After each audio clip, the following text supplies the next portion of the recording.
আজকে হাত মাখিয়ে গরুর মাংস রান্না করব গোটা মশলা দিয়ে।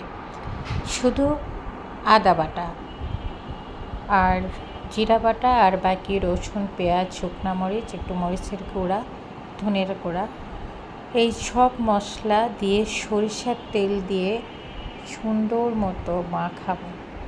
হাতে মাখিয়ে তারপরে এলাচ, দারচিনি, তেজপাতা দিয়ে সুন্দর মতো মাখিয়ে তারপর চুলায় বসাই দিব।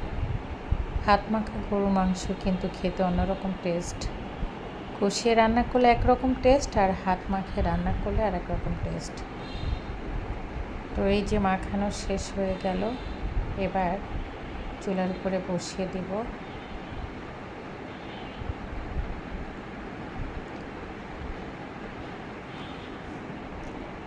মাংসগুলো অনেক ভালো ছিল, অনেক সুন্দর ছিল। তো সব মশলা দিয়ে মাখিয়ে তারপরে চুলায় বসিয়ে দেব।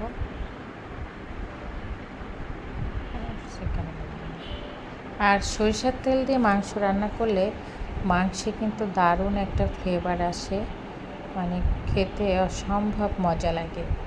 তো আজকে পাতলা ঝোল করব মাংসে।